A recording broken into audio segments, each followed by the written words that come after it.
باش تماشافان الهجاز صباح رشيد زخلا كايرو فينا اركجور بيشكشكم مجرم ايرو لسر كريار بيادي لدجي انجمن شمال كل سوريا هروها روشا داويه روجافاي كرساني يا سياسي ولا الكارير روجافاي كرسانيا ميفان من الاستوديو مصطفى فواز محمود عندما دسته شورمندي بارتيات ديمقراطيه كردستان سوريا مصطفى بخير هاتي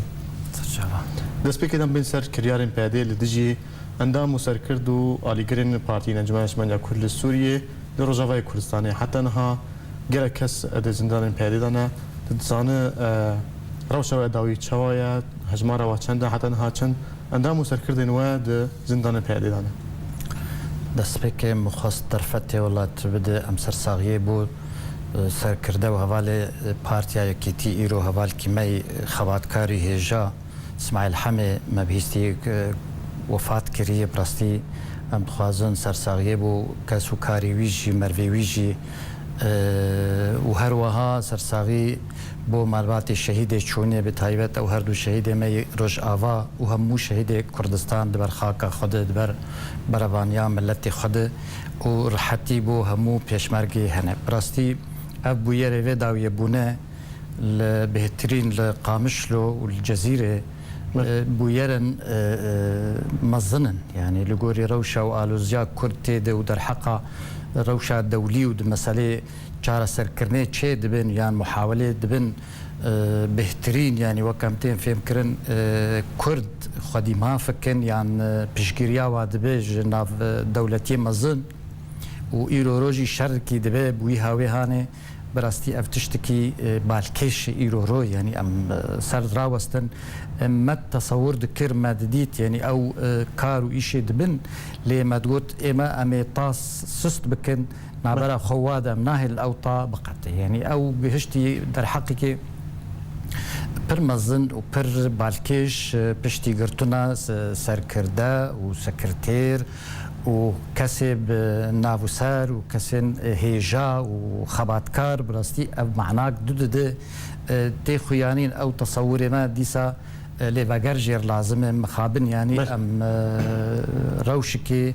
نو ام محاولة نو ام كاركي وإيشكي نو لازم ام لفير فيروشي فاقرن اف روشايا خرابية برجوان ديا كرديتي تونا ام دبينن هجمار جي پر براستي هجمار سرکرده زیدی هفت هشت حبات چه بویه تولو خلق و لاینگرین پارتی دورسیهی بلکی زیده تر چه بویه اف وقتی بیرامن یعنی ما خواه پیشندان لشامه دکر ملدر در دکر رژیم خورت بو لی يعني بلا فكرنا وان خو پیشندانا بشويه کی دبو ندك يا درجات تندي يعني يا خلق بين كشتر يعني ويغرتنا بزوري يعني فكرن براستي او بل ممكن سدمين فاغرتنا سدمين في الوزيا كان هات شي بوي سدم چنتك وك برچعوا براستي يعني تخيانين اف بارتي يعني اف تفدم يعني اف ريفبريا خسر وكوناف لخد كن تفلو ريبريك نخسر براستي مخابن زبيجم ريفبريا ريجيم واي ايرورو وكون دبيزن چاوا بالطياره وإيش نادك ديجي ملتي كردك ام دوي بهوريه دبون وتا نها ام دوي بهوريه دنا اف ايشي بويد بشتي ديتن او جنازه وهجماره مزنج خلكي واكبر شعبا حاضر دبون برامبري وي جنازتك خوايان او فات شارتن خلق حاضر ندبون اف لجموانا كر برسكريك براستي انه اف ملت نقي منو اف ملت دجي منو اف ملت براستي هي يعني او فشلين جبر افري بري نب حكمه تشيبو نب عقلي تشيبو يعني تا خكر سرمياني مالكه وبري تهنو خوه تهنو تبدارا وبواكتي وعدابيج در في مالي او يعني تشتد مالي دشيد بد براستي او جي واري ريفبريه او مظن ودولتها تجي بنفسها عمليه يعني املتايا جتنا رازيه نبچوك نمازن بوير ديتن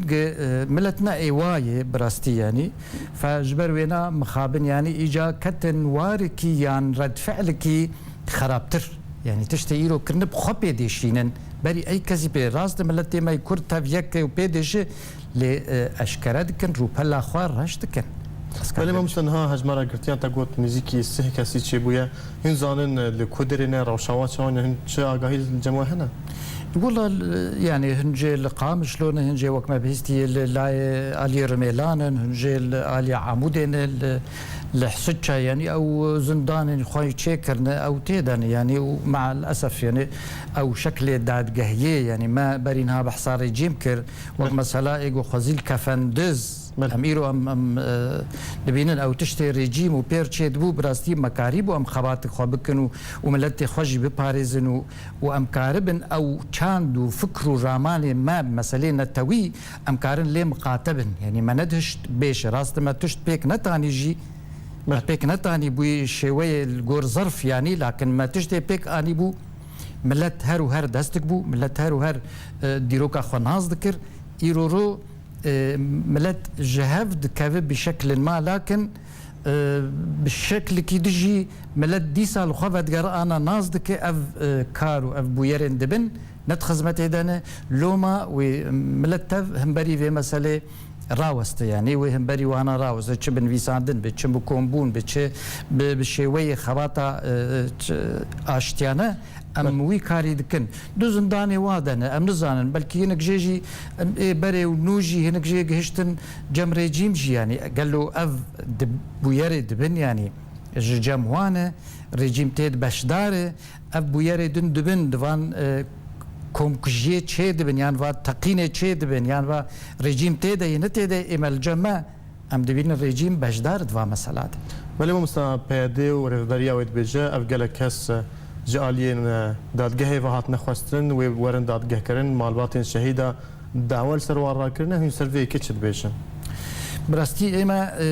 تدي وقت او دادگاه چه دبون ام بشدار بون ده هفبشيه ده باواكرنا وا دادگاه ياد مخابن يعني او دادگاه چه دبن او كس و كاري تد ايش تكن پرانيا وا نخد شهادن پرانيا وانا نخد زانين دوا مسلا ده يعني نكر ايش دوا مثلا محترفن يعني او مهنا خد ممارسه بكن وهبن جي يكلبا وهبنجي ندوي شوي دوي استا تي خواستن يقولوا وك دزگه هي يعني دزگه دولتا يعني كسر بريدك ندوي واردي يعني برانيا وانا نزانن ديساجي كسن هن إدارتكن وبر شوي كي دبن قد خوازن يعني سياسي مسألة بمعنى سياسي نا مسألة دزگه سر بخونن يعني أو دادگهيا وقت بيجي باشقا لغور بنود وقوانين وان دانين نلقور ويجي يعني خلق شارعا وهاتن قرتن وكتوبار وك هردري أفايات مسألة دادگهي وراستيا وينات نخياي أفايا وناجبر ويجي عاددوا يعني أم نابين شرعيتها وان مسألة براستي يعني أو شرعيات أو يا ساخوا جكو آنين فيها ويدكين ده حقي برادري خود ده حقي ملد بله ما مثلا كنعان بركات او جي برپرسكي ريفبريا پیاده برپرسه دسته کار هندوری ريفبريا پیادیت بيج چالاکین انکسیل و رجفای کورساین رخصت ورناگرن جد درباس کرنا جنازه شهيده کی جي رخصت ورناگرن دوی بریا جنازه بروجه کیان دروجه جي رخصت ور بگرن نه جنوا جنازه درباسی رجفای کورساین کتل سروي کی چل بيش بله ايش خو يعني او ريفبري يعني و جخر دريا ريجيم بجي اني مع الاسف هم بين منافلتكم سلطه الوكاله يعني يرورو خسكا او كارو ايش قد كن خدمتها من لدبا ممكن ويتشاغي يكيب قوتا اري لازم هون رخصتي بخوازن ويكيب قوتا ناجي يعني وحردوا الي هبانا يرورو كسب نمقتنع افري ببريا هاني وكريه يعني هالبجارتن تشيبونن يعني ريفراندون تشيبونن او تفشي نبوي بالعكس ام نافلتكن سلطه الوكاله يعني رجيم كيويداني يجبو دجاتيام التي كرد بك ايرو تشتي دبي بهترين بالصداق جو تشتي رجيم كاريبو يعني نكاريبو بك بله. ایرو تشتی نکاری بو بکر جیم او دکن جبر وی تو شرعیتاوی تنه دو یعنی ام ناز دکن ج ترکی جی جنازت هاتنه ج دولت جی دو جی هاتنه ج هرم جی چوی کردستان روش آوا تو رخصت نهاتی کرن يعني او معبر هاي دريا معبر ودرب دبه وملت وتي بيشوازيا في جنازتي او چماوي بي عاجز ببن برسف اوي يعني بوي عاجز ببن بيو هجمارا مزني خلق آماده بونه وخلق يعني بشجريا ويدكن وتضامن بيردكن او جو عاجزن بل مثلا ارمان جوي قرتني ارمان جاب هيدي جوا قرتنا تشيه درامد او بحمديا واناي او رياكسيون يعني رد فعله خناقرن يعني وك حالاك يك تشكي دا عاجز به ونزانه تشد بيجي كسكي الحاله حياه به وتماشى بك ايش دبن ولبينه بر تعديل خدك وخرابيتك وسوداء جي ناقرد بيش روجا تيد براستي او سوداء جوان ايش قد كن ناقر روبر باشتر دفقاره اريد جيناد مثلا باراستونه يان برافانيه دبر ملد وممكن دجينا اري دجينا ناد مثلا او نقاش كيدنه وكشتنا خورطا وكذا لكن دفيد بتايبت خساره كي مازن داتينه از دبينم انجمن بهتر كاريبو بعقلانه بشيويكي بزانستي كاريبو نارينا خو بزرخينه كاريبو بحكمه وتعامل جبير بك ام بلكي جيت يعني يك جارنا تيغوتن انه رجيم دخوازي كرد بكرد بهاف بابتشوني بهرن يعني ماجي ديسا او نهشتي او بيكوره تفلو ام ديسا جبدو من نهم ناهلن يعني ام ناهلن بجيوي استي ببجي ام حد جيردينن ام راوستي ام ناهلن لي برامبري وي مكاريبو ام نسك نجي ام ايش ناجي بكن ام كار ناجي بكن ام واري راغاندني دي دواري نویساندنه دواره گوتناده دواره دانستندنه تکلی به قنوات دولیر هنه براستی مکاری بام ایشی که دوید جی بکن يعني بله وكو انجمن اجتماعية كل سوريا وقنصل خانه ولات امريكا تركيا هولندا زبارم فرنسا ايرو روسيا جين ببينن ارمان جوا ديتنا تشيا جبرتني كوين بيجن بيادي فيكاري ديكا دا خوازي وچنا جوانا تا خوازي ما يك جي ملتي كرد طبعا بصدي صالات تعداي خواري رجيمي هبون رجيمي كردستان برچكريه ما خواستي انه اف بويرن بوني يعني اف كريارين بونن دويدا ما داويد تعدي هرها لملتي كرد كملتي كرد ايش كاري خواب شوي اشتيانه دك ملتكي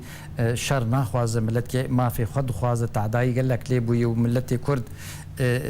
نجو ويواري تندروي يرورو دجي ويرا دبي بالعكس يعني ملتي كرد دوستي ويا دوستي واد دولتي ام دبينن اوجي دوست يعني ام اليكاريا واد خوازن ضغطك لسر في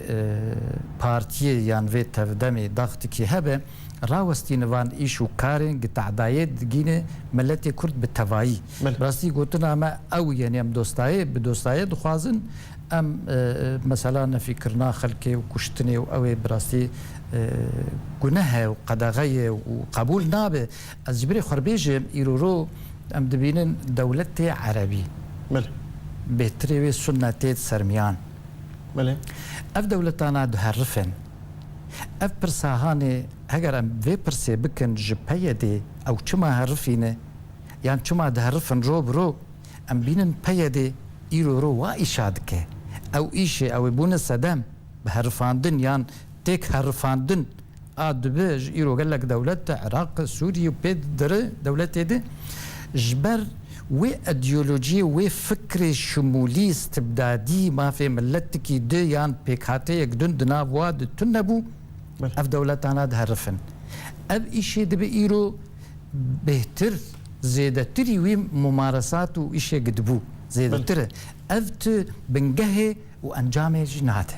اليوم مستمعي هرن ناظرك يوم جارك دي فكرن جمتا وهبديتنا خواه بردوام بكن لا تماشاوان هيجا ناظرك وجارك دي عملوا فكرن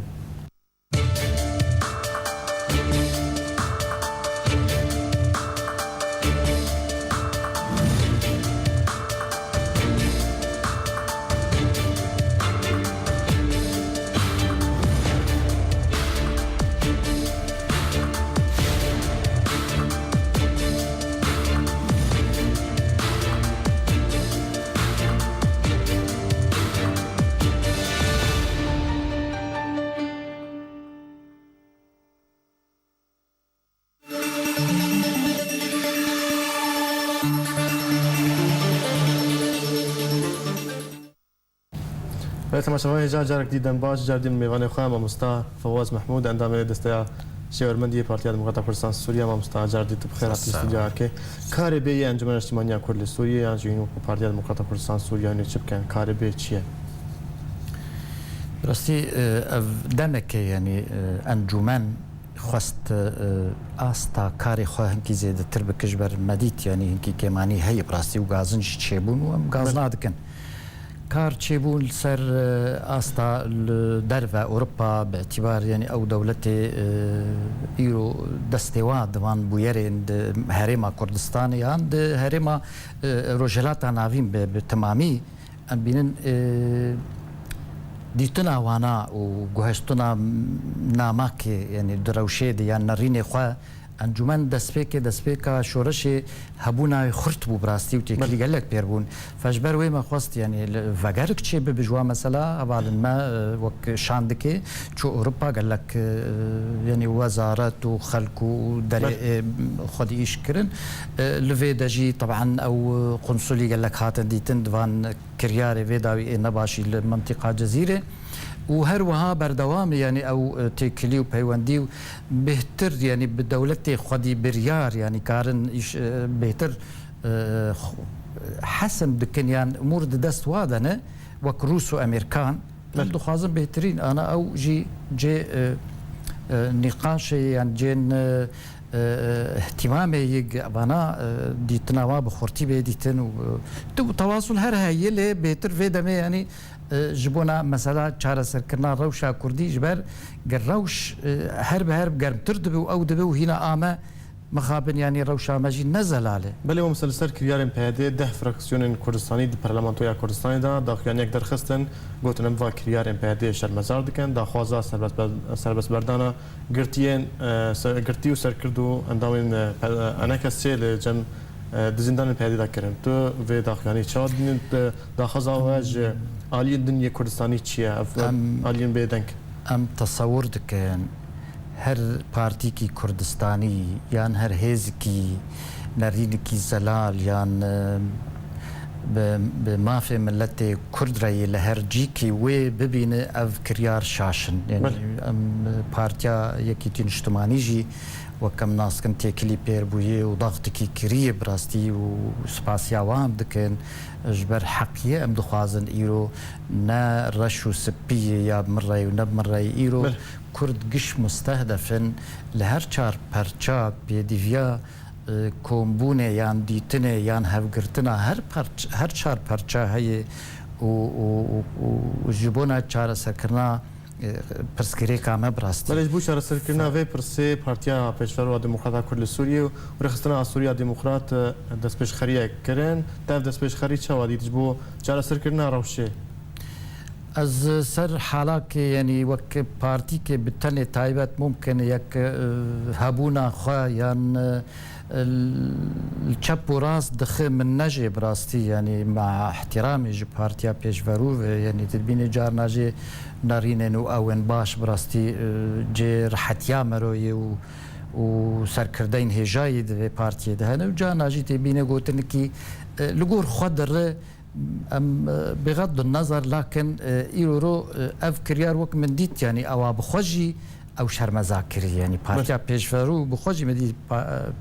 يعني شرمزاكري لي اجا ايشن دو بهفر بكير دكنا كدميني ايش وي بارتي براستي بل الهمبرفي كيجي هفبنديا اجتماعيه كردي او شي داخلي يقدر خصد قوت ام دبینن انا کسی زمان حال ائتلافیه روجاوای کردستانی گوت او بر پرسنت برده من بر ویکیجی باورم داخوز پیاده کرد کو وان گرتیا بردم چه بیجل سوی کی نم دیسا اف گوت يعني بجيكي از بترم بجيكي جي از درم بجيكي يعني او حالا اورتيه نجي خدي يعني ايرو كريارم بونه بله هل وستك تي خواستون از هل وستا خوددم بجيكي دوت انجمن دبينت كاسي دوت رخني خودك او دك او جي تجمع ريز واحترام جي قبولي او شخوا لازم هبا رخنا هروي هبن تيبيني وي هر هبن امبير لي دجيكي ديك هل وست دجيكي ازجار كي واجار كي وا أبايا نج بارتياتي خستون نمقبولة ونج نفيسكارا ونج هركسي وقت شاشتي هبه وشاشتي خياي يعني أشكري يعني نايف شارتن أف شاشتي زور وتعدايا ملتي كرد برجوانديا ملتي كرد تنا أو شاشتي أز دستي خداي مسر نشان بكم أف شاش أف بوير وأف كريار أف نمقبولة أف شاشة دجي كده ده أزهرم جي كده إيش كده من نقاش كده هي غمناك يعني ولی چارەسەری چییە؟ چارەسەریە وێ ڕەوشێت چاوە دبینە؟ براستي هینۆکۆ ئەنجومەن چاوە دبینە؟ وەک ناریناخوا ئەنجومەن خوا مەسەلا کارێ ئاشتیانەیە دریا دۆست و دەولەتێ ئیرۆ دەستێواد کریار و چارەسەرکردنا هەرێمێ تەبدی دەهەیە لێ نەڕینا من ژووی ئیتاری ئەس دبینم دیسا دەولەتێک مەزن هەی ناوێ ئەمریکایە جخور الفريق عملك يعني تشيكري بروس وبغير روس إدارة إشي كي دكي برجع كأنه أو نتيدني لي بالفعل دستواتي دي وكنترول أف هرمايا إلو هرم نا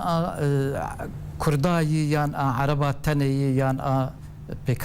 بيكاتن دنن دولتي مزنش يعني إلو برجواندية واتي دهنم